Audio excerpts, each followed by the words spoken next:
Olá pessoal, aqui é o professor Maurício. A gente vai agora dar uma conferida no assunto sistemas lineares, né? Para a gente poder ficar atento aí para algumas questões que podem ocorrer em algumas provas. No Enem também tem muita ocorrência de sistema linear. E vamos ver aqui uma breve aula sobre as classificações de sistemas lineares. Ok? Vamos lá. Bom, o sistema linear, normalmente a gente classifica ele de três formas, né? Ele pode ser o sistema SPD, a gente gosta de usar essa sigla, SPD, sistema possível e determinado, tá bom? Vale a pena ressaltar que ele é possível porque ele tem solução, tá? E ele é determinado porque a solução é única, tá? Então, isso é uma característica do sistema SPD. Sistema possível e determinado, tem solução e ela é única. Uma outra possibilidade de você resolver um sistema e ele ter várias soluções, ou seja, é um sistema possível e indeterminado. Possível porque ele tem soluções, tá? Indeterminado porque são muitas soluções, né? Normalmente a gente fala até infinitas soluções. E o sistema impossível, né? E nesse caso aqui a própria expressão já deixa claro, o sistema impossível ele não tem solução alguma, tá? É impossível você determinar uma solução, tá? Interessante que esse tipo de classificação, né, não invalida a resolução do sistema, ou seja, quando a gente diz que o sistema é impossível, parece que o sistema não vai servir ou não vai ser útil, né? É um tipo de classificação interessante e a gente vai ver isso quando a gente analisar a questão gráfica do sistema, né? As equações sendo consideradas como elementos do plano cartesiano, tá? Me acompanha aqui na próxima tela. A gente vai ver aqui uma solução de sistema determinado, tá? Olha aqui, esse sistema ele é determinado, ok? Ele é formado por duas retas, verifique as retas, marcar de verdinho aqui, vai ficar claro, tá aqui o sistema, tá? Seria interessante você separar uns minutinhos e resolver esse sistema, tá bom? Para você praticar a questão da álgebra e tal, mas nós já conhecemos a solução dele, ó. Bom, perceba, são duas retas no plano cartesiano, tá? A reta 2y menos x igual a 4 é essa azul, tá bom? Tá indo para lá, ó. A reta vermelhinha, deixa eu trocar aqui a cor da setinha, tá? X mais y igual a 5, tá aqui ela, tá? Tá indo também ali, tá crescendo. E elas têm um ponto em comum, tá? Que é justamente esse ponto aqui, tá? Que tá na coordenada 2, né? X2, Y3, né? Abscissa 2, ordenada 3. É exatamente o ponto exato onde essas retas se interceptam, tá bom? Quando você resolver o sistema, você vai simplesmente encontrar essa solução, tá? Por que o sistema é possível e determinado? É possível porque ele tem solução, tá? E essa solução é única. Esse é o único momento em que essas duas retas se interceptam. Obviamente elas nunca mais vão se tocar, ok? Então essa é a classificação mais provável de sistemas lineares, é a mais que a gente mais resolve, tá? É a mais divertida, inclusive, de resolver quando você acha uma solução, tá bom? E graficamente ela está representada aí. Na próxima tela a gente vai ver o sistema indeterminado, tá? Ele é bem interessante. Olha aqui, ele é indeterminado, tá? Nós já sabemos que não vai ter solução, tá certo? Você percebe que tem outro sisteminha aqui, ó, com duas equações de primeiro grau, ou seja, são duas retas no plano cartesiano, mas perceba que no desenho você não está vendo as duas retas, tá? Ou seja, cadê a segunda reta, né? Porque justamente o que acontece é que quando ele é indeterminado, ele tem infinitas soluções que a gente já tinha comentado. Ou seja, essas duas retas elas estão exatamente uma sobre a outra. Elas são retas concorrentes. Desculpa, coincidentes, tá? Elas estão exatamente uma sobre a outra. Então, todos os pontos da primeira reta, né, interceptam todos os pontos da segunda reta. Então, os pontos são iguais. Então, cabe aí uma resolução do sistema para você lembrar da questão algébrica, tá bom? Quando o sistema é indeterminado, está provado aqui que ele tem infinitas soluções, porque essas retas vão estar essa reta vai estar uma sobre a outra.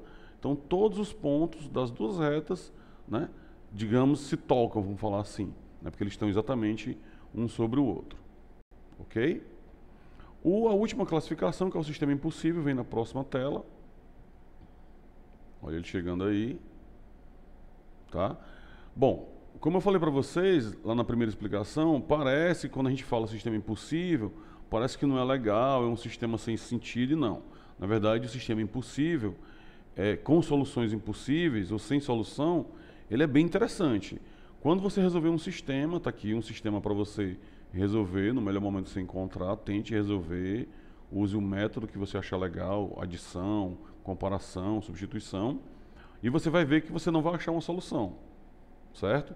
Graficamente, no plano cartesiano, como está colocado aqui, ó, você tem as duas retas, né? A reta x mais 2y igual a 4, que é a verdinha, aqui é ela, e a reta 2x mais 4y menos 8, está aqui ela aqui, ó. Tá bom? Então, não tem solução, é um sistema impossível, mas não quer dizer que essa informação, o fato dele ser impossível, não seja interessante para a gente. Eu verifico que as retas não se cruzam, não se tocam, não se interceptam, como a gente gosta de falar, e constato que elas são paralelas. Essa é uma das verificações que a gente faz de sistemas impossíveis. Ou seja, as três classificações, né, o impossível, o sistema possível e determinado e o sistema possível e indeterminado, são três classificações muito úteis na geometria analítica, principalmente. Tá? Você encontra retas concorrentes que se tocam em um único ponto, que é o sistema possível e determinado. O segundo que a gente viu, que é o possível e indeterminado, é uma reta, né, coincidente, elas estão exatamente uma sobre a outra, ou seja, todos os pontos se tocam, entre aspas. E o sistema impossível, né, a gente acabou de ver uma solução legal para ele, é porque as retas são paralelas.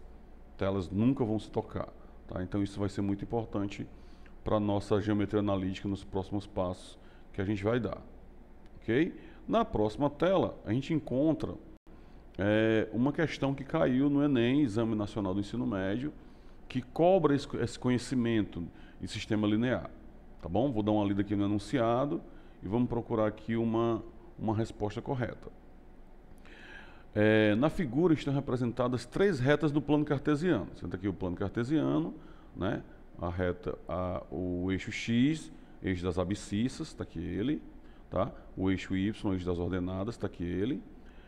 Sendo que o ponto P, Q e R, os pontos de interseções entre as retas, e A, B e C, os pontos de interseções dessas retas no eixo x. Então vamos aqui, ó.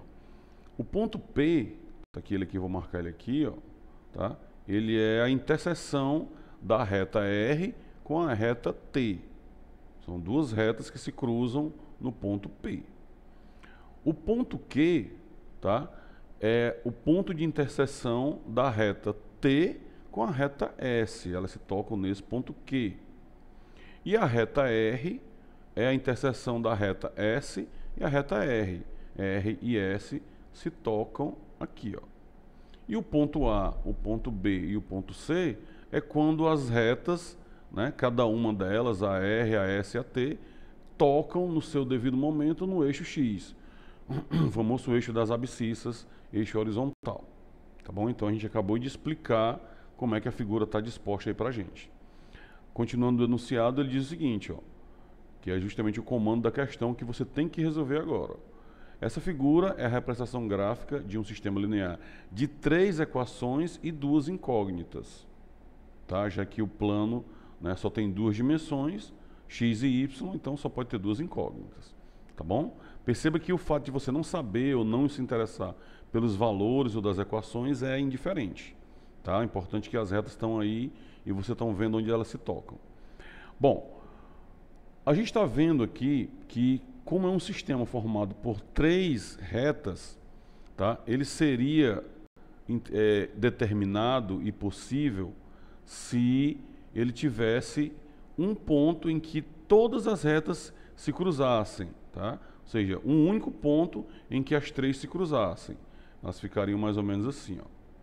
Reta R, por exemplo, reta S e a reta T passando lá no meio e tendo, né, esse ponto aqui bem no meio delas como ponto de interseção único. Isso aqui seria um sistema, né, possível e determinado, com uma única solução. Então a gente já vê aqui que esse sistema ele não é SPD, não é determinado, ele não possui uma única solução, certo? Já tiramos essa característica aqui, pronto, aqui ó, já descartamos aqui a opção, vamos desmarcar aqui, marcar uma opção aqui, a opção ela já está desmarcada. Possui uma única solução real, isso aqui já não existe, pois as retas possuem pontos que se conectam, né? Elas até se conectam, mas de duas a duas, então o E está fora da nossa jogada. Vamos analisar aqui o item D. Não possui solução real, pois não há ponto de que pertença simultaneamente às três. Opa, realmente isso é verdade e você constata isso visualmente. Esse é um sistema, né, que você não encontra um ponto de interseção, né? Ou seja, esse sistema ele é impossível. Tá? Do jeito que ele está disposto, essas retas nunca vão se tocar num único ponto, as três. Tá? As outras, obviamente, vão estar erradas, vamos só analisar. Vou trocar minha canetinha aqui para o vermelho para a gente riscar. Ó. Possui infinitas soluções, pois as retas se intersectam em um único ponto, ou em mais de um ponto. Né? Tudo bem, é em mais de um ponto, mas são em momentos diferentes, né? Duas a duas. Então isso aqui não interessa para a gente, isso aqui está errado. Possui três soluções reais e distintas, representadas pelos pontos ABC. Isso aqui está errado, porque o ABC é o encontro no eixo das abscissas. Teoricamente não tem nada a ver com as retas, é cada uma tocando o eixo X. Então o item B está errado. Tá? Possui três soluções reais e distintas, representadas pelos pontos P, Q e R, pois eles indicam onde as retas se conectam. Isso aqui poderia até ser verdade se a gente tratasse de três sistemas, RS, RT, ST. Mas é um único sistema, é RST. E para elas ter uma única solução, tá? Isso não vai acontecer de acordo com a disposição das retas. Então, essa opção aqui também é incorreta. Tá bom? Bom, tirando aqui o nosso tempo de explicação, tempo de análise da questão, você percebe que rapidamente você, conhecendo a classificação dos sistemas, você certamente resolveria essa questão muito rápido. Porque se é um sistema de três equações e em nenhum momento elas se tocam no mesmo ponto, a opção D seria a única que se encaixaria na solução, que é o caso dessa questão. As outras três têm seus pontos de erro, tá bom? Fica aí item D, sistema impossível, não tem solução real, porque não há nenhum ponto que pertença simultaneamente às três retas. Ok? Fica aí essas dicas, aproveitem, se preparem para todas as provas que podem aparecer na sua trajetória acadêmica, né? Se tiverem dúvidas, deixem comentários, né? Divulguem o vídeo para outros coleguinhas, outras pessoas de outras turmas, outras escolas, e a gente se vê aí em outros momentos. Tá? Obrigado pela atenção.